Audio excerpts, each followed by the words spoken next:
नमस्ते. आपले जगच्या या चॅनलवर मी वसंत आपटे. श्रोतेहो, अलीकडच्या काळामध्ये आपण पाहतोय की या नाही त्या कारणावरून निवडणुका किंवा एकूण चाललेल्या सगळी प्रशासन व्यवस्था, घटनात्मक काही व्यवस्था याच्यावरती शंका निर्माण करायच्या, नागरिकांच्यात अविश्वास निर्माण करायचा आणि एक काहूर उठवून द्यायचं, अशी एक नवीनच प्रथा आलेली आहे. याविषयी मार्ग काय काढावा, काही पर्याय काय काढावा, सुधारणा कशा कराव्यात, आहेत त्या व्यवस्था काही उत्तम असतात असं नाही, पण दरवेळेला त्याच्यामध्ये बदल करत जावं लागतं. आणि त्याच्यासाठी तर वेगवेगळे कायदे असतात, ते त्यात बदल करावे लागतात, सुधारणा कराव्या लागतात, दुरुस्त्या कराव्या लागतात. आणि त्याच्यासाठी तर पार्लमेंट आहे, त्याच्यासाठी तर विधानसभा आहे, त्याच्यासाठी तर जिल्हा परिषदेच्या नाहीत, ग्रामपंचायतीच्या स्तरावर सुद्धा सगळी यंत्रणा आहे की लोकशाहीमध्ये लोकांचं मत, लोकांच्याशी होणारी चर्चा, त्यांच्या प्रतिनिधींची चर्चा, हे सगळं आजमावत आपण पुढे गेलं पाहिजे. पण त्या सगळ्या विधिसभा ज्या असतात ग्रामस्तरावरून ते पार्लमेंटपर्यंत, त्या सगळ्या अशा उद्ध्वस्त करून द्यायच्या, चालू द्यायच्या नाहीत, दंगा करायचा, आरडाओरडा करायचा आणि मग लोकांचा अविश्वास उडवून द्यायचा, अशी एक काहीतरी नवीन प्रथा किंबहुना एक कुभांड आहे असं म्हणतात हल्ली, की परदेशांचा त्याच्यामध्ये हात आहे असं म्हणायचं. कसला परदेशांचा हात? हेच लोक आपल्यातलेच दंगा करतायत आणि त्यांना काही कशाची फिकीरच नाही आहे, ना देशाची ना नागरिकांची. वोट चोर काय, ते EVMचं काय. आता परवा खरं म्हणजे जे लोक ह्या EVMसाठी आरडाओरडा करत होते त्याच्यामध्ये हे उबाठावालेही होते, काँग्रेसवालेही होते, सगळे होते. परवा मुंबईमध्ये BEST ही जी अंतर्गत मुंबई शहरांमध्ये फिरणारी जी बस सेवा आहे ती प्रचंड मोठी आहे आणि त्यांच्या सेवकांची पतपेढी आहे. तर त्यामध्ये आत्तापर्यंत स्वाभाविकच कामगार सेना अमुक तमुक असलं तर शिवसेनेच्या सगळ्या कैह्यात होत्या. परवा जी त्या सेवकांची सोसायटी आहे तिथं निवडणूक झाली आणि तिथं मतपत्रिका देण्यात आलेल्या होत्या, म्हणजे कागदी मतपत्रिका होत्या. आणि तरीही तिथं शिवसेनेच्या दोन्ही गटांचा, म्हणजे त्या ठाकरे बंधूंचा सपशेल धुव्वा, म्हणजे एकही सीट त्यांची आली नाही, एकही जागा त्यांना मिळाली नाही. खरं म्हणजे ह्याच्यात राजकारण काही नाही आहे, पतपेढीच्या स्तरावरती कसलं शिवसेना आणि कसलं भाजप. परंतु यांनी जे पुरस्कृत केलेले होते ते सगळेच्या सगळे उमेदवार पडले. आता मध्यंतरी आपल्याला माहिती आहे की ते मराठवाड्यात कुठलं एक गाव होतं, काहीतरी पांढरी का पांढरपट्टी का असं काहीतरी होतं ते. तर त्याच्यामध्ये शरद पवारांनी सुद्धा त्याच्यामध्ये अगदी सजगपणे भाग घेऊन तिथं बॅलेट पेपरवरती, म्हणजे मतपत्रिका कागदी जे असतात त्याच्यावरती मतदान घेऊन आम्ही फेरमतदान घेणार अशी एक टूम काढलेली होती. प्रशासनानं त्याला विरोध केल्यावर त्याच्यावरही आरडाओरडा झाला. परंतु प्रत्यक्षात आता मतपत्रिका दिल्यामुळं काय घडलं एवढं तरी सिद्ध झालं. म्हणजे मला वाटतं की आता निदान त्या EVM याच्यावर तरी दंगा होणार नाही, कारण तो फटका त्यांना काय जो मतपत्रिकाचा असतो तो कळला. आता मतपत्रिका पुन्हा करा म्हणायचे, हे नाव काढणार नाहीत. काय झालं?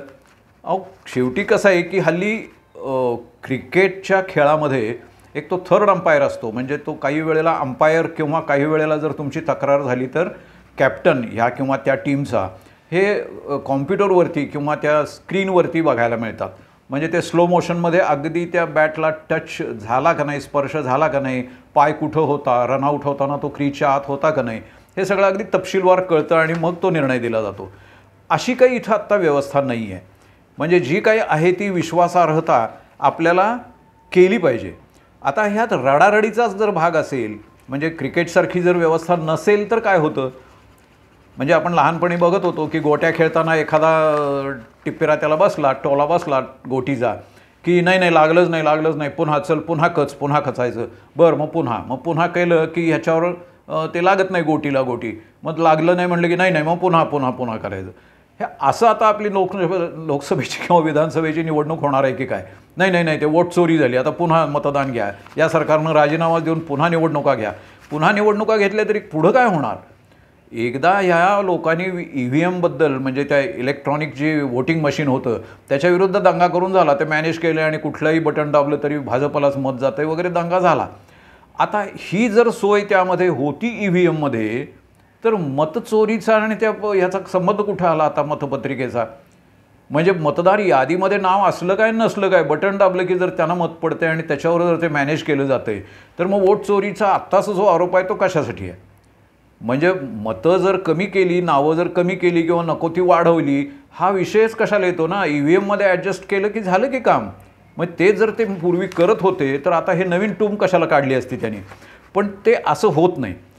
असे जे सवंगडी असतात ना ते गप्प बसत नाहीत, सारखं चिडचिड ते खेळ संपेपर्यंत तिन्ही सांजेपर्यंत ते चालतंच. आणि म्हणून या नकला ज्या आहेत, ह्या बालकला ज्याला आपण म्हणतो, त्या बालकालासुद्धा ह्या कळतात आपण खोटं सांगतोय, हे करतोय. पण त्याला कसं आहे माहिती आहे का, एक आंदोलन किंवा लोकांना उचकून द्यायला एक नवीन काहीतरी हे लागतं, टूम लागते, खेळणं लागतं. आमचे भाऊ तोरसेकर नावाचे जे सद्गृहस्थ आहेत, नेहमी यूट्यूबवरती प्रचंड प्रमाणावरती काम करत असतात, त्यांनी तसंच म्हटलं त्याला की राहुल गांधींना किंवा या विरोधी पक्षांना एक खेळणं लागतं प्रत्येक वेळेला. आणि ते एक खेळणं वापरून झालं किंवा थोडा वेळ वापरलं की ते त्यांना चैन पडत नाही, ते फेकून देतात, ते नको म्हणतात, जुनं झालं. पुन्हा नवीन खेळण्यासाठी हट्ट धरतात. मग त्यांना एकदा EVM सापडतो, एकदा वोट चोरी सापडते, एकदा काहीतरी काढायचं आणि एकदा दंगा घालायचा, एवढं त्यांना माहिती आहे. म्हणजे ते खेळणं नवीन पाहिजे. आता सर्वोच्च न्यायालयानं जर ह्यामध्ये दुरुस्त्या सांगितल्या तर ते निवडणूक आयोग करायलाच तयार आहे. आणि खरं म्हणजे हे सगळं जे विरोधी पक्ष आहेत किंवा जे आंदोलक आहेत त्यांनी दुरुस्त्या करायच्या का नाही, का आंदोलन करायचं? दुरुस्त्या करा ना. तुम्हाला ज्या योग्य दिसत आहेत त्याच्यासाठी यंत्रणा आहे, त्याच्यासाठी तुम्ही त्याच्याकडे जातच नाही, त्या निवडणूक आयोगाकडे तक्रारी करतच नाही. आता आजच निकालाला निवडणूक आयोगानं जाहीर केलं की ज्या यादीमध्ये नावं आहेत त्यातल्या 98 पूर्णांक काहीतरी, म्हणजे जवळजवळ सगळ्या लोकांनी त्यांची कागदपत्रं दाखवून आपलं नाव निश्चित केलेलं आहे. आता 98पेक्षा जास्त लोकांची नावं निश्चितच झाली की आता राहिली किती? 1-1.5% राहिली. तीही 4 दिवस आहेत, तेही कमी होतील. म्हणजे जवळजवळ ते काम संपवत आणलं आहे त्याने. यातनं निष्पन्न काय झालं? काही नाही. प्रचंड खर्च झाला, बोंबाबोंब झाली आणि लोकांचा विश्वास उडाला.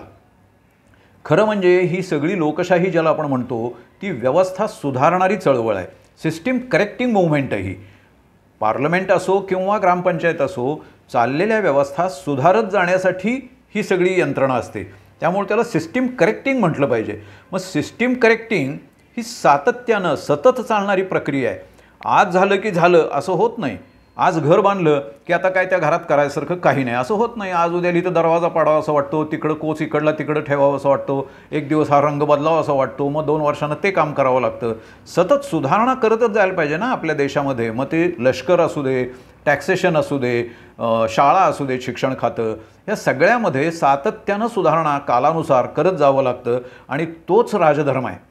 धर्मानं वाग म्हणजे नेहमी बदल करत राहा. माणसाचे आयुष्य, माणसाच्या गरजा आणि परिस्थिती बदलेल तशा त्या सुधारणा करत जाव्या लागतात.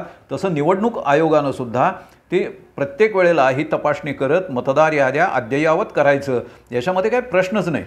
पण एवढंसं जरी झालं, ती सुधारणा जरी सुप्रीम कोर्टानं किंवा निवडणूक आयोगानं केली की या मीडियावाले लगेच मोदींना झटका, राहुल गांधींना फटका, संकटच आलं आहे असं ते म्हणायचं. म्हणजे काय आता निवडणूक आयोगाची चिथू सगळीकडं? काही नाही. सुप्रीम कोर्टानं सांगितलं की ह्या याद्या प्रसिद्ध करा. त्या निवडणूक आयोगानं बरं म्हटलं, प्रसिद्ध करायला सुरुवात केली आहे. त्याच्यातून काही काही दुरुस्त्याही होतील. आता ते ह्याच्या विरुद्ध, म्हणजे ह्या कसं असतं, ह्या निवडणुका म्हणजे एकमेकाच्या विरुद्ध लढाई नसती. परवा ते सुदर्शन रेड्डी, जे सुदर्शन रेड्डी आता उपराष्ट्रपतीपदासाठी या विरोधी पक्षीयांनी उभे केलेत, त्यांनी फार सुंदर वाक्य वापरलं. त्या मीडियावाल्यानं विचारलं त्यांना की बाबा आता तुमचं त्या NDA जी सरकारी यंत्रणा आहे, म्हणजे काय म्हणू आपण त्याला, सरकार स्थापन करणारी सत्तारूढ यंत्रणा आहे, सत्तारूढ युती आहे, त्यांचे राधाकृष्णन हे उमेदवार आहेत. तर तुमची आणि त्यांची आता हा लढा आता चालू होईल ना असं त्यानं विचारलं. ते म्हणले याला तुम्ही लढाई का म्हणता?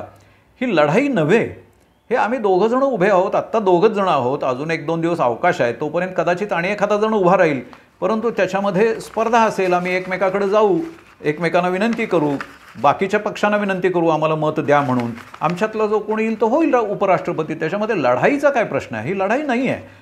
फार सुंदर वाक्य आहे त्यांचं आणि त्यांनी अतिशय समंजसपणानं याला उत्तर दिलं. मला असं वाटतं नेहमी बरं का की यांच्यासाठी, म्हणजे आता ते कोण, त्यांचे जे उमेदवार आहेत राधाकृष्णन, त्यांच्यासाठी देवेंद्र फडणवीसनी उद्धव ठाकरेंना फोन केला किंवा शरद पवारांना फोन केला, यात गैर काय केलं? लगेच ते शरद पवारांना फोन, शरद पवारांनी मागणी धुडकावली. अरे धुडकावली कसली? शरद पवारांनी जे काय सांगितलं तेही प्रसिद्ध झालेलं आहे. की बाबा आमच्या बाजूचा विरोधी पक्षीयांचा एक उमेदवार ठरलेला आहे, तो डिक्लेअर झालेला आहे, त्याचं आम्ही नामनिर्देशन केलेलं आहे, त्यामुळे त्यांना मत द्यायचं हे बरोबर आहे. तुम्ही विचारता किंवा तुम्ही सांगता तसं काही मला देता येणार नाही. दोन्हीतही सभ्यपणा आहे. त्यांनी विनंती करणं बरोबर आहे, यांनी ती सौम्य शब्दात नाकारणंही बरोबर आहे, कारण त्यांचा उमेदवार आहे. फितुरी करायचं कारण काय शरद पवारांना? असलं राजकारण करायचं काय त्यांना गरजही नाही आणि करूही नाही आहे. त्यांनी तत्वतः विरोध म्हणून त्यांना उभं केलं आहे. निवडून येणार नाही हे त्यांनाही माहिती आहे, असं त्यांनी आधीच कबूल केले की मी निवडून येईनच असं नाही. शक्यता कमी आहे, कारण या राधाकृष्णनच्या बाजूनं मतं जास्त आहेत, उघड आहे.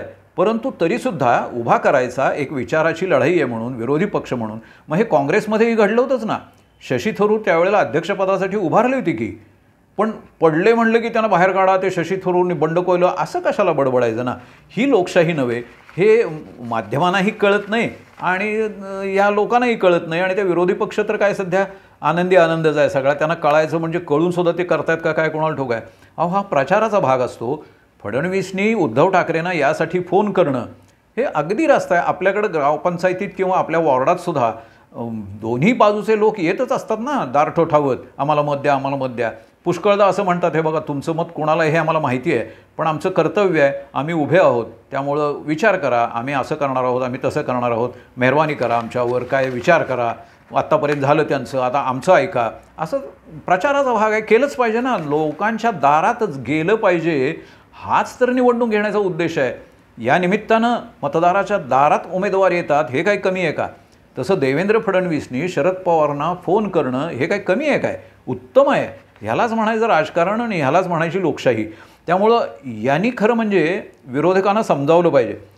म्हणजे खरंच जर हे व्हाईस प्रेसिडेंट झाले तर राज्यसभा मी कशी चालवणार हे खरं म्हणजे या सुदर्शननी सांगायला पाहिजे. म्हणजे नुसताच विरोध करण्यापेक्षा हा लढाई नाही आहे, हे समन्वय आहे. आणि त्यामुळे जरी उद्याला त्यांचा पराभव झाला तरी त्या नव्या होणाऱ्या उपराष्ट्रपतींना आणि राज्यसभेच्या त्या सभापतींना सभागृह कसं चालवायचं याच्यासाठी सुद्धा त्यांनी मदत करायला हरकत नाही की मी कशी चालवली असती. विरोधी पक्षीयांचं आत्ता ते काम आहे की त्यांनी पॅरलल गव्हर्नमेंट चालवलं पाहिजे. त्याला शॅडो गव्हर्नमेंट म्हणतात. म्हणजे मी जर उद्या अर्थसंकल्प मांडायचा झाला तर कसा मांडीन हे मी मांडून दाखवेन. जो मांडेल त्याला विरोध, जे ह्याला काय उपयोग आहे, हे आता असंच होणार, ह्या गरिबांच्यासाठी याच्यात काही नाही, हे उत्तरं आता भारतीय जनतेला पाठ झाली. त्यामुळं आत्तापर्यंत ते चाललं. इथून पुढं जर आपली लोकशाही प्रगल्भ व्हायची असेल तर विरोधकांनी आणि सत्ताधाऱ्यांनी समन्वयातून देशाचं भलं करावं. विरोधी असला तरीसुद्धा मार्ग सुचवावेत, कसून विरोध करावा, त्याचे मुद्दे मांडावेत. उगाच धुडगूस घालायचा आणि ते वोट चोरी म्हणायचं आणि हे म्हणायचं, आता बाद झालं ते. याला जनता दाद देईल असं मला काय वाटत नाही. मग सारखी कोर्टबाजी, मग सारखं ते आंदोलनं, मग त्याच्यावर पोलीस घालायचे, मग यात्रा कसल्या त्या काढायच्या आणि ते धुडगूस. परवानगी नसतानासुद्धा त्या निवडणूक आयोगावर मोर्चा घेऊन जायचा. मग त्या बॅरियरवरनं म्हणजे ते अडथळे लोखंडी जे असतात त्याच्यावरनं त्या कोण अखिलेश यादव त्यांनी उड्या काय मारल्या. अरे काय, एका राजकीय पक्षाचे तुम्ही अध्यक्ष आहात, पार्लमेंटचे सभासद आहात, आमचे प्रतिनिधी आहात. तुम्ही जर असं करायला लागलात तर ह्या सगळ्यांना घरी बसवलं पाहिजे आणि आपल्याला दुसऱ्या कोणाला तरी शोधलं पाहिजे. जे सभ्यपणानं राजकारण करतात त्यांनाच आपली लोकशाही टिकवायची इच्छा आहे. उगीच याच्यावर काहीतरी आरडाओरडा करायचा आणि विरोध करायचा हे आता इथून पुढच्या काळामध्ये चालता कामा नये. भारताला मोठं करायचं असेल, देशाला मोठं करायचं असेल तर आपल्याला ही लोकशाही मजबूत करून नव्या जगापुढं एक आदर्श ठेवला पाहिजे. ही जबाबदारी आपलीही आहे असं मला वाटतं.